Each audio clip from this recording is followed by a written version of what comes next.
Bonjour, je suis le conteur du village. Aujourd'hui, nous sommes au parc nature du bois de l'île Bizarre. Plus précisément, nous sommes sur le magnifique site de la Pointe-aux-Carrières. C'est un endroit exceptionnel que l'histoire a façonné et que nos ancêtres ont sculpté à la sueur de leur front. Ici, il y a 250 ans, on y trouvait uniquement de la roche. Pas besoin de vous dire que le paysage était complètement différent et qu'il n'était pas question de cultiver ce bout de terre. La plage que l'on y voit de nos jours était bien plus petite. Le gros rocher qui s'avance dans le lac des Deux-Montagnes était l'endroit d'où partaient les gros blocs de pierre que l'on plaçait sur des radeaux et des chalands pour les faire flotter sur de longues distances. Mais il y a une autre histoire qui prend naissance au même endroit en 1806. C'est la fameuse ère des cages. Ces radeaux de bois carrés qui formaient d'immenses trains de bois que l'on appelait des cages et qui faisaient escale ici même. C'était bien de l'action quand les cageux débarquaient pour fêter un brin et prendre un temps de repos. Aujourd'hui, je vous présente M. Richard Lagrange, natif du village de Sainte-Geneviève. Il est historien et auteur de plusieurs livres, dont la bibliographie des Laurentides, l'histoire du Richelieu, Yamaska, Rive-Sud, Le Nord, mon père, voilà notre avenir, À nous la terre et la liberté, et une grosse brochure, La vallée de la Rouge. Richard y connaît bien son histoire. Richard, étant donné que tu as vécu pendant plusieurs années dans la région, est-ce que tu as rôdé par ici pendant ta jeunesse? Bien sûr, lorsque j'avais 12 ans, j'aimais faire le tour de l'île Bizarre à bicyclette. J'aimais m'arrêter sur les berges de la rivière des Prairies et aller me baigner dans les différentes plages. Jeune, on ne pouvait pas s'imaginer que nous fréquentions des vestiges et des lieux historiques comme la plage de la Pointe-aux-Carrières. Et je dois avouer que ce sont ces lieux historiques de l'île Bizarre et de Sainte-Geneviève qui ont probablement influencé mon orientation professionnelle vers les études en histoire et à devenir historien. J'étais fasciné de voir comment l'histoire avait façonné le relief de mon point de vue. Pour comprendre l'importance historique de la Pointe-aux-Carrières, il faut remonter au début du 19e siècle, quand ce site a été un endroit d'extraction et d'expédition de la pierre. D'ailleurs, le toponyme Pointe-aux-Carrières réfère à sa carrière de ce site et à son histoire. Il faut savoir que la pierre de cet endroit a servi à la construction du canal de Carillon entre 1819 et 1833. Situé sur la rivière des Outaouais, à Saint-André d'Argenteuil, ce canal a permis de contourner les rapides de la rivière des Outaouais. Il devait assurer le transport des troupes et du matériel militaire entre Montréal et Kingston dans l'éventualité d'un blocus américain sur le fleuve Saint-Laurent, comme cela avait failli risquer de se produire lors de la guerre de 1812 qui opposait les États-Unis à la Grande-Bretagne. Seul le fleuve Saint-Laurent pouvait assurer l'approvisionnement des postes militaires de Kingston et de Montréal dans le Haut et le Bas-Canada. Pourquoi l'éventualité d'une deuxième guerre avec les États-Unis sur le Saint-Laurent exigeait la canalisation de la rivière des Outaouais? C'est alors que le gouvernement impérial de Londres résolut de construire un réseau de canalisation entre Montréal et Kingston, passant par Ottawa, pour permettre de véhiculer des troupes et du matériel militaire entre les provinces du Haut et du Bas-Canada sans risque de capture sur le Saint-Laurent. Donc, ce qu'il faut retenir, l'origine du canal de Carillon et de la Pointe-aux-Carrières est militaire. Pour la construction du canal, on avait besoin d'une quantité importante de pierre. C'est ici que la Pointe-aux-Carrières viendra jouer son rôle à fournir la pierre recherchée. La distance entre Carillon et la Pointe-aux-Carrières par la voie d'eau est d'environ plus de 60 km. Il était possible aussi de transporter la pierre par charrette en longeant la rive nord de la rivière des Outaouais. Selon le recensement de 1831, ce qui est intéressant de retenir, c'est que le camp de travail à Pointe-aux-Carrières comptait 77 personnes et 10 chevaux. On mentionne aussi qu'il y avait 5 bâtiments. vraisemblablement des maisons construites pour les ouvriers qui auraient signé des contrats de travail à plus ou moins long terme. Mais c'est quand même près de 10 % de la population de l'île Bizarre qui travaillait à la carrière. Mais ce canal n'a jamais eu l'occasion de s'acquitter de son rôle militaire, car il n'y a pas eu d'autres conflits avec les États-Unis. Mais entre 1874 et 1882, Pointe-à-Carrière reprend ses activités pour l'agrandissement du canal de Carillon à des fins commerciales, pour le transport du bois et de diverses marchandises. Notons que cet agrandissement du canal a été le début aussi de la fin de l'ère des cageux, parce que maintenant, le bois peut être transporté dans des barges, des bateaux à fond plat, jusqu'à Québec en passant par le canal de Carillon.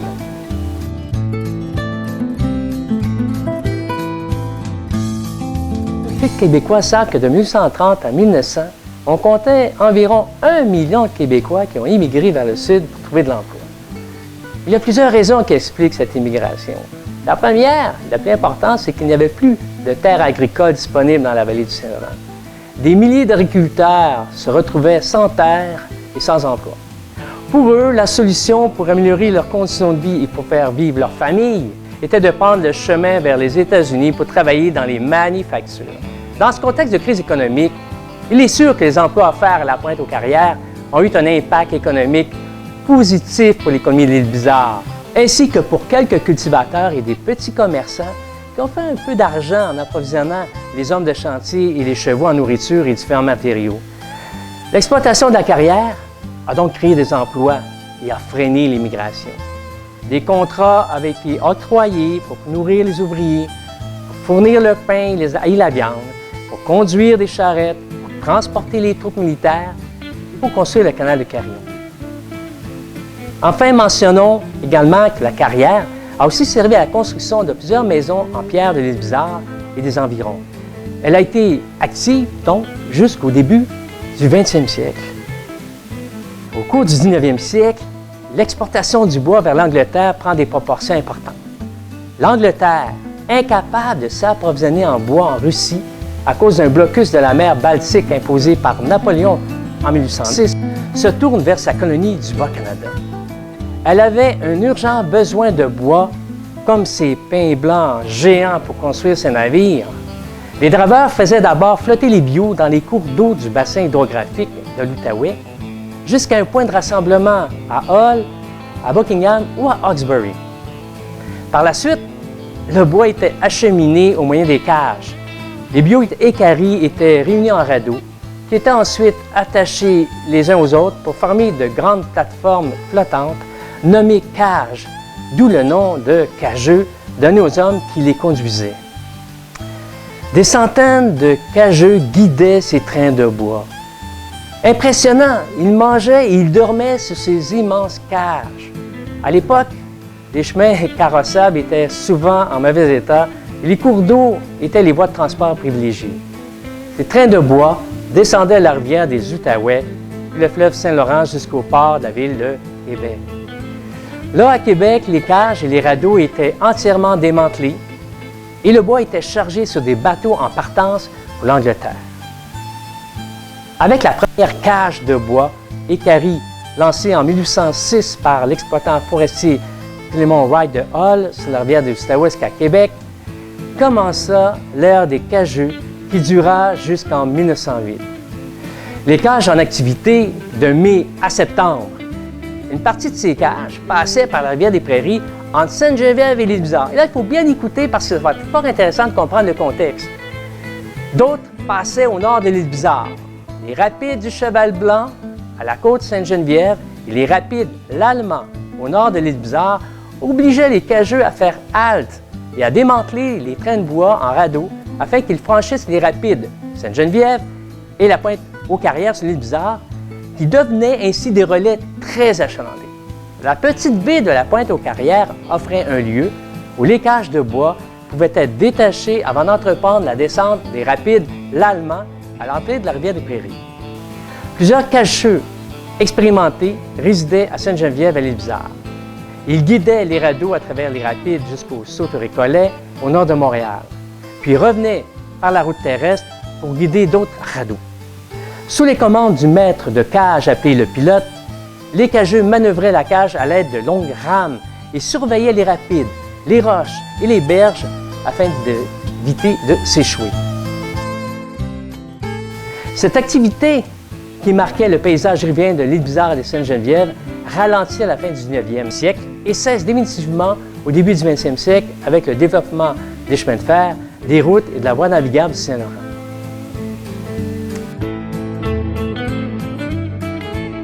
Pour toutes ces raisons historiques que j'ai mentionnées, cette ancienne carrière devrait être préservée et aménagée pour faire connaître ce site au grand public.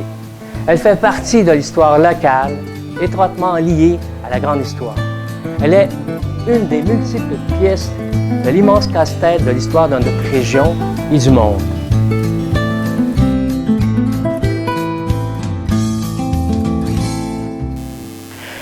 Merci bien, Richard, pour tes dires sur la Pointe-aux-Carrières.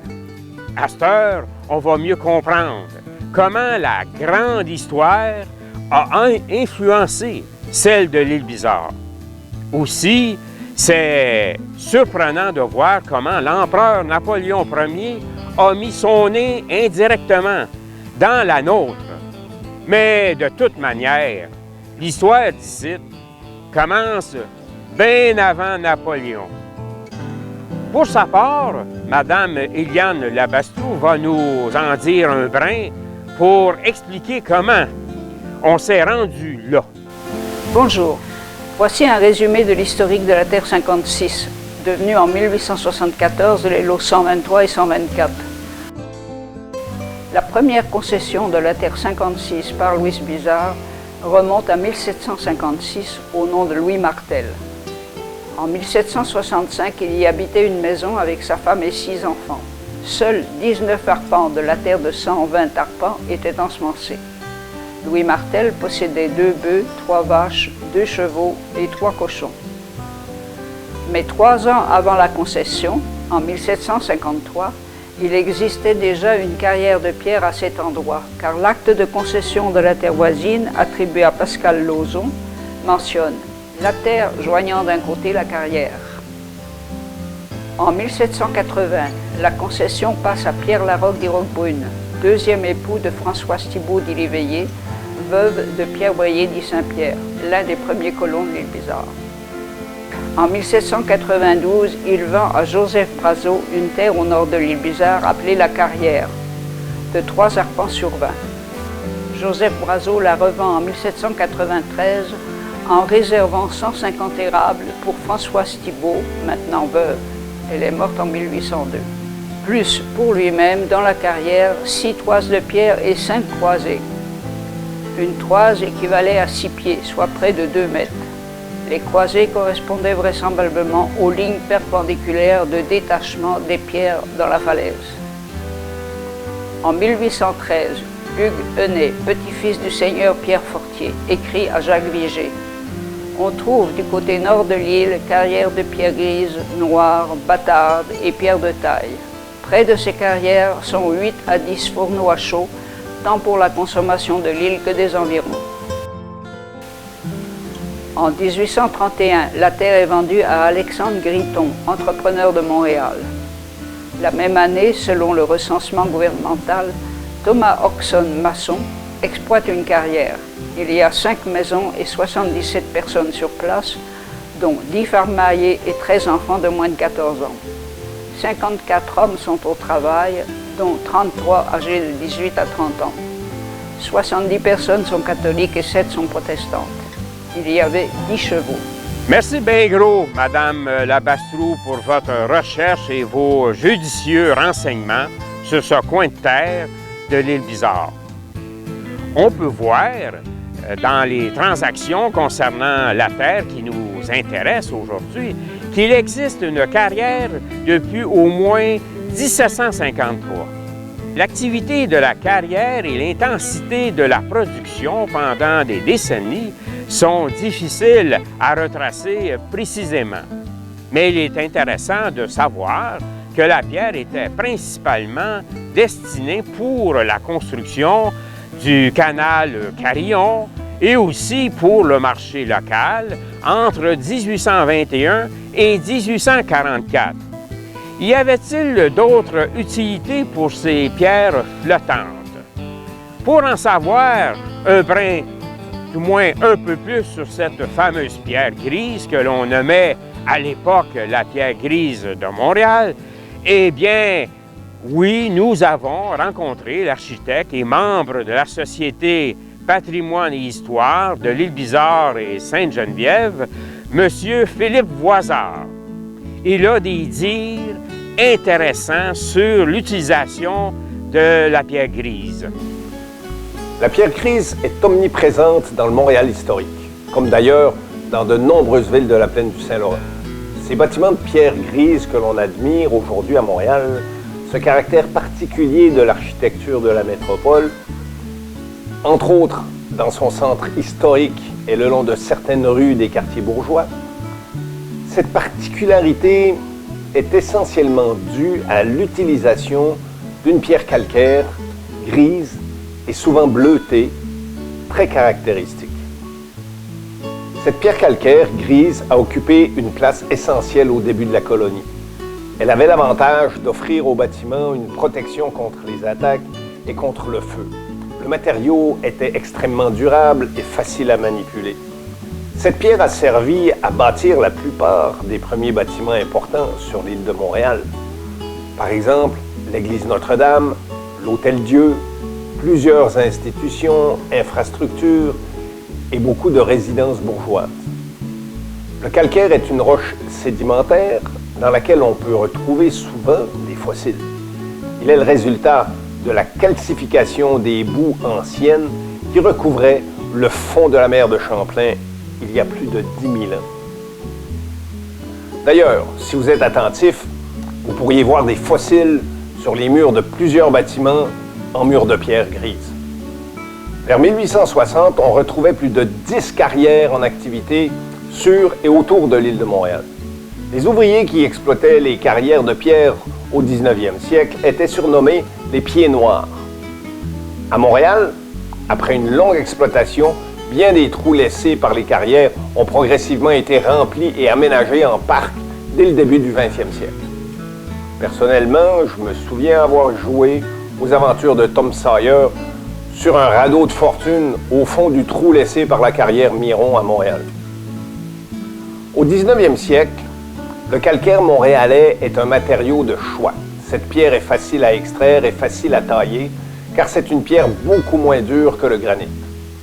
En carrière, elle se présente en lits naturels qui font de 30 cm à 60 cm d'épaisseur et qui se détachent facilement.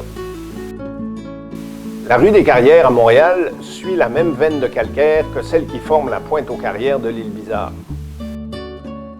Éliane Labastrou nous a dit plus tôt qu'en 1831, la pointe avait été vendue à Alexandre Griton, entrepreneur de Montréal. La même année, selon le recensement, Thomas Hodgson, maçon, exploitait la carrière. Il y avait alors 77 personnes à son service pour l'exploitation de cette carrière.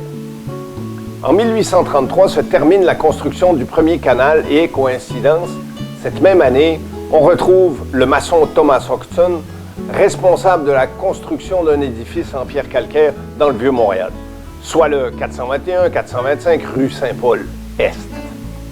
Serait-il possible que la pierre d'ici ait servi à la construction de plusieurs autres immeubles dans le Vieux-Montréal vers 1833?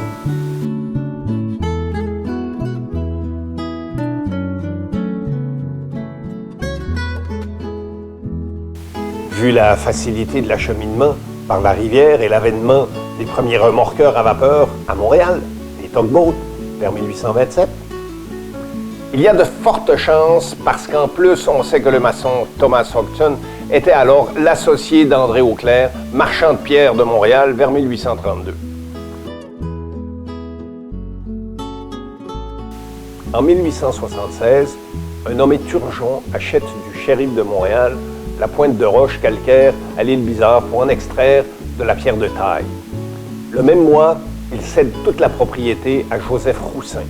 En juin de la même année, Joseph Roussin signe un bail avec la compagnie Richard P. Cook Company pour la pointe de roche calcaire. La compagnie construit un immense quai de bois à l'extrémité de la pointe et commence l'exploitation de la carrière. Les travaux se poursuivent jusqu'au 15 octobre 1880. La pierre taillée était alors transportée avec des chalands et des barges jusqu'au canal de Carillon pour son agrandissement. La construction du canal commence en 1873 et prend fin en 1882. On croit plus tard qu'une partie de la pierre extraite a servi également à la construction du canal Lachine, ouvert à la navigation en 1893. Eliane Labastroux nous a dit, et je cite, « En 1813, dans une lettre de Hugues Halley à Jacques Vigée, il est écrit « Près de la carrière, il y a 8 à 10 fourneaux à chaux, tant pour la consommation de l'île que des environs. » La chaux est produite à partir des résidus de taille de pierre. Rien ne se perdait. On chauffait la pierre à 1000 degrés pendant 4 jours, dans des fours à chaux en forme de tourelles circulaires faites de pierre des champs. La chaux avait de nombreuses fonctions. Mélangée à du sable et à de l'eau, elle formait du mortier qui servait de liant pour la maçonnerie. En agriculture, la chaux était essentielle pour le chaulage des bâtisses, la réduction de l'acidité des sols et la désinfection des dépendances telles que les écuries, les latrines, les poulaillers. Elle pouvait aussi être déposée dans les sépultures de personnes mortes de maladies contagieuses afin d'éviter la propagation. Compte tenu des nombreuses périodes d'activité que nous avons trouvées sur la carrière de l'île Bizarre depuis les 264 dernières années, on peut s'imaginer à quoi ressemblait la pointe de roche avant le début de la carrière.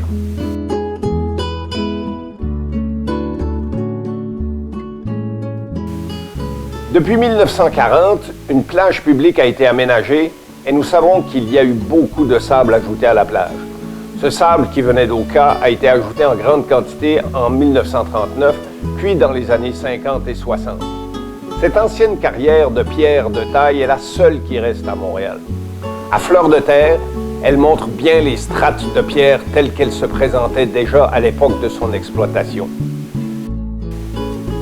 Il est extrêmement important de préserver et de mettre en valeur cet endroit privilégié de notre histoire industrielle. Dans un monde où la pierre naturelle fait place à des pierres préfabriquées, il faut garder en mémoire qu'à une certaine époque, nos parents appliquaient une politique de développement durable que nous peinons de nos jours à réinventer. Merci bien, Philippe, de nous avoir mis en lien de l'histoire de l'île Bizarre avec celle de la grande ville de Montréal et principalement le Vieux Montréal. À l'avenir, lorsque vous sillonnerez les rues du Vieux, vous pourrez vous demander s'il n'y a pas un brin de l'histoire sur un des murs des bâtiments recouverts de pierres grises de Parchenou. C'est un bout d'histoire bien intéressant.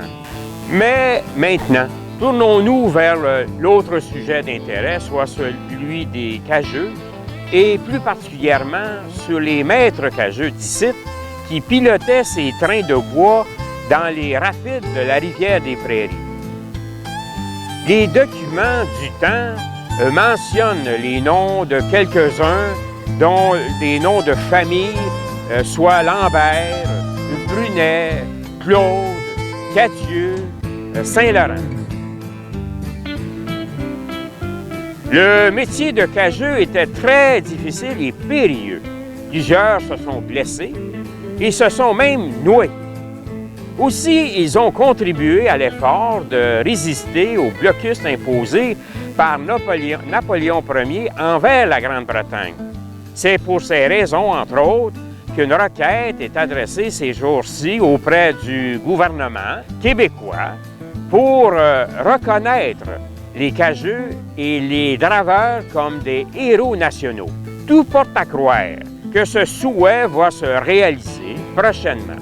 Ce qui veut dire que les héros nationaux faisaient escale au même endroit que les tailleurs de pierre qui, eux aussi, contribuaient à l'effort de la même guerre.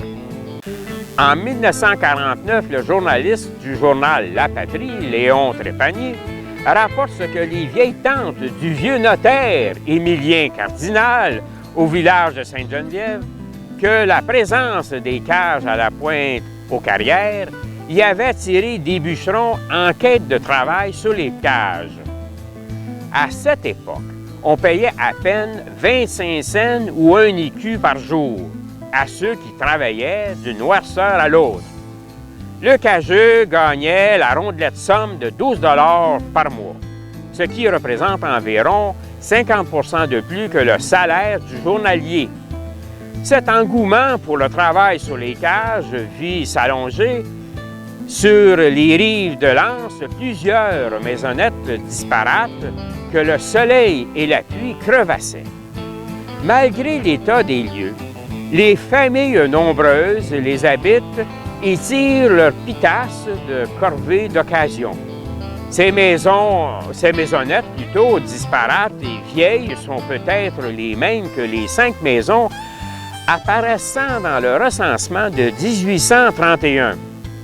Il paraîtrait que les bûcherons, en quête de travail sur les cages, utilisaient les maisons d'été des tailleurs de pierre pendant leur absence.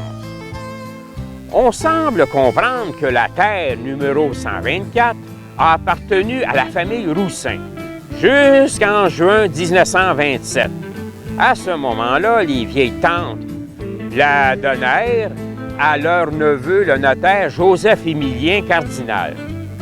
Je vous mentionne que le notaire Cardinal, qui avait épousé Dora Martin, acquiert les lieux à la condition de prendre soin, de nourrir et d'habiller Léona Roussin, Olympe Roussin et Jean Évangéliste Roussin, et de laisser la jouissance des terrains vendus à Léona Roussin jusqu'à son décès. Le 11 janvier 1940, le notaire Joseph-Émilien Cardinal enregistre une raison sociale au nom de Pointe-aux-Carrières enregistrée et commence l'exploitation d'un terrain de villégiature avec plage de sable, restaurant, location de maisons d'été, campement pour les touristes et pour toute autre fin similaire. Cette entreprise a procuré de l'emploi à plusieurs travailleurs saisonniers. Le notaire avait écrit dans les années 1940 une liste des employés. On peut y lire les noms Lapointe, Léo Raymond, Jasmin, mineur à la dynamite, les 2 fils de Benjamin Charon, Gérard et Daniel, Maurice Raymond, Lucien Raymond, Ernest Raymond à la collection, Paul Descarrés, lui aussi à la collection, et Léo Martin à la collection, de Laval Bouchard à la collection et Orifère Couvrette. Parce que quand je pense dans ma mémoire, je pense que c'est Maître Émile qui m'a donné ma première job. Quand c'était à la plage Pointe-aux-Carrières, on nous faisait ramasser des papiers. Alors, dans ce temps-là, il y avait mon frère Maurice. Et Maître Émile, il conduisait le tracteur. Puis, ça fait un bon bout de temps. Ça. C'est des beaux souvenirs pour moi. Tout ce qui est beaux souvenirs, la Pointe-aux-Carrières, l'été, même si on travaillait là, on s'amusait quand même. Ensuite de ça, quelquefois des randonnées en bicycle. Aujourd'hui, on avait, comme aujourd'hui, on n'avait pas les bicycles vitesse, tandis qu'aller à Montréal ou à Laval-sur-le-Lac, c'était tout un job de pédaler sur ces bicycles-là, il n'y avait pas de guirage. Et pour finir, je dois dire qu'Émile m'accueillait chaleureusement l'été, parce que j'étais à l'itinéraire, puis j'allais faire des excursions à bicyclette, à l'île Bizarre, durant la belle saison, puis à la plage, sur l'île Bizarre, évidemment, c'était l'endroit rêvé pour aller pique-niquer. Tout ça, ce sont de très bons souvenirs, c'est comme si c'était hier. À cette heure, j'aimerais qu'on parle d'une maison plutôt spéciale qu'il y avait ici. Elle fait le lien avec l'ère des cages et l'histoire de la carrière. C'était la maison de Joseph Roussin.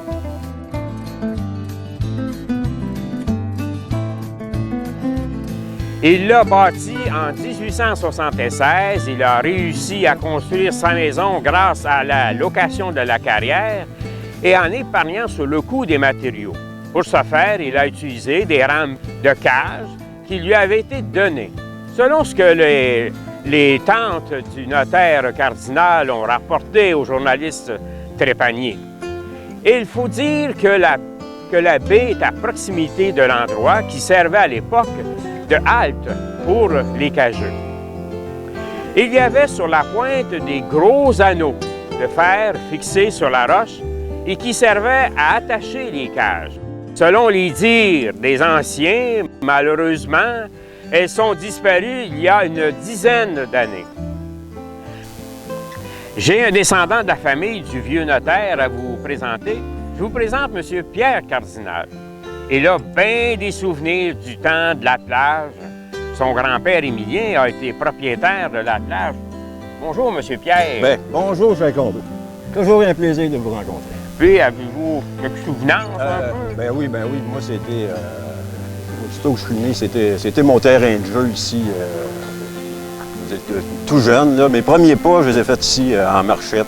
J'ai vraiment plein de bons souvenirs. On venait jouer ici l'été, on venait jouer ici l'hiver même. C'était vraiment un beau terrain. Mais pour ce qui est de la maison Roussin, est-ce que vous avez des souvenirs de cette maison? Ah, oui, définitivement. Ben, c'était la maison d'été, dans le fond, là, tout l'été. Puis je venais souvent coucher ici avec mes grands-parents. Ça, je me rappelle bien de la maison. Je pense que ça a passé au feu, par exemple. Un coup que la plage a été vendue dans les années entre 75 et 80. Il y avait un incendie là, à la maison. Mais oui, j'ai des très bons souvenirs. Mais là, les grands-parents arrivaient à la maison à quelle période de l'année? Bien, quand il commençait à faire beau, dans le fond, là, tu sais, au début de juin, quelque chose comme ça. C'était vraiment un chalet d'été. En passant, où était la barrière? Est-ce que tu pourrais il y avait, montrer ça? Il y avait la barrière ici, il y avait une cabane de collection. OK. C'était ici pas loin. D'accord. Ce qui veut dire qu'à ce moment-là, les automobilistes s'en venaient jusqu'à la barrière. Fait que justement, la barrière, ça se trouvait à peu près ici, dans le coin ici. Puis il y avait... On appelait ça la cabane de collection. C'était comme une guérite. Là. Puis là, ben, il y avait un employé qui était là et qui accueillait les gens. En parlant de collection, ça coûtait combien pour...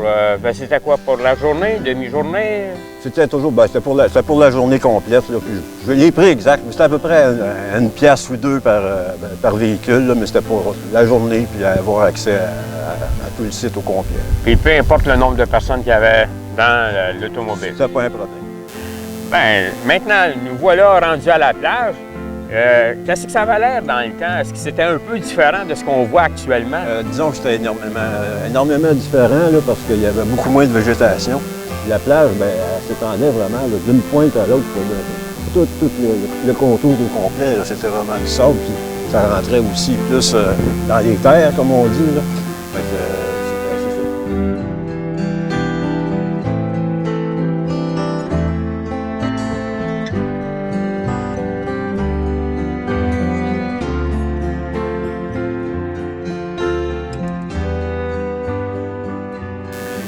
Mais la plage, à l'époque, pouvait accueillir combien de personnes? Ça, sur le site même, là, les gros dimanches, là, il pouvait y avoir 500 voitures qui rentraient ici. Là, puis, mais disons qu'en général, c'était peut-être 200, 300 autos là, qu'on trouvait. C'était beau à voir aussi. Des fois, il y avait des convois d'autobus. Il pouvait arriver 2, 3, 4 autobus, là, puis ça faisait du monde. Là. Puis ça pouvait représenter combien de personnes? Bien là, au nombre de personnes, c'est comme... on pouvait te ramasser 1000 personnes facile. C'est quand même impressionnant. Comme je te dis, il ne faut pas oublier dans ce temps-là aussi, tout était fermé les dimanches. Hein? Ah. Fait que les activités, tout à coup, c'était comme un peu... pas que c'était limité, mais quand il faisait beau le dimanche, les gens, qu'est-ce qu'ils faisaient? Ils partaient un tour de machine, puis on s'en va dans une plage, on va se promener. Je remarque présentement qu'il y a quand même beaucoup de pierres sur la berge. Est-ce que ça a toujours été comme ça? Non, dans ce temps-là, dans le temps de la plage, c'était vraiment... C'était entretenu. Et ce que mon grand-père faisait faire, c'est qu'il faisait faire des travaux de maçonnerie. Donc, tout ce qui était de la carrière, si on veut appeler, là, il y avait des maçons qui travaillaient, puis quand ça faisait comme des escaliers, comme des marches, tout ça. Tu pouvais te promener là-dessus nu-pied, là, tout ça, puis là, tu arrivais directement dans le sable. En quoi consistait le travail des employés à l'époque? Ce qu'on faisait, parce que moi, j'ai travaillé à la plage les dernières années, là, ce qu'on faisait principalement, tu partais avec une chaudière de clous et un marteau, puis tu allais réparer des tables.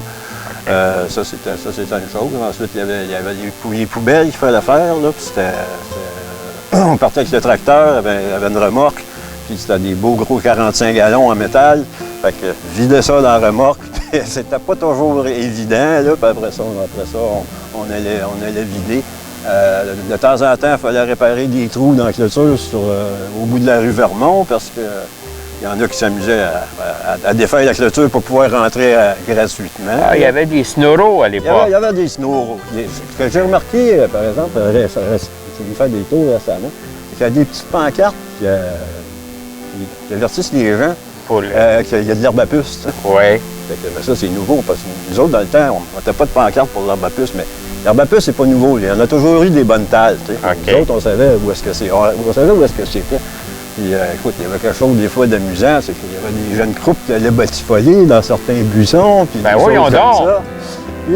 Monsieur le curé, il permettait ça. Nous autres, on le savait, mais tu sais, t'es venu sortir, tu sais, puis là, tu te dis, bon, ça y est, ils vont aller faire un tour voir Maurice Sonnet à la pharmacie ou à la pharmacie Miron parce qu'il va se vendre de longs gants.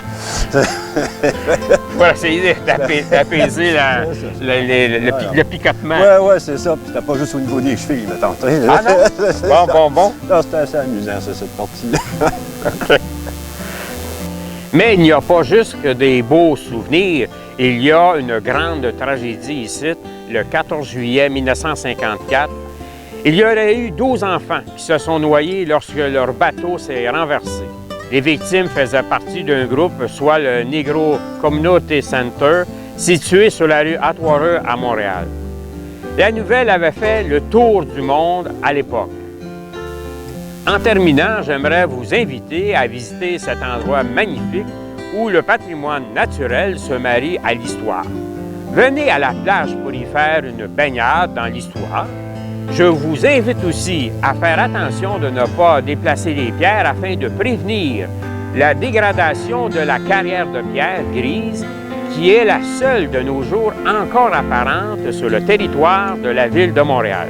C'est la seule trace dans son état naturel de la pierre grise de Montréal. Sachez que lancer une pierre à l'eau, c'est comme lancer un bout de notre histoire. Faisons l'effort tous ensemble de conserver notre patrimoine naturel et surtout une trace de notre histoire.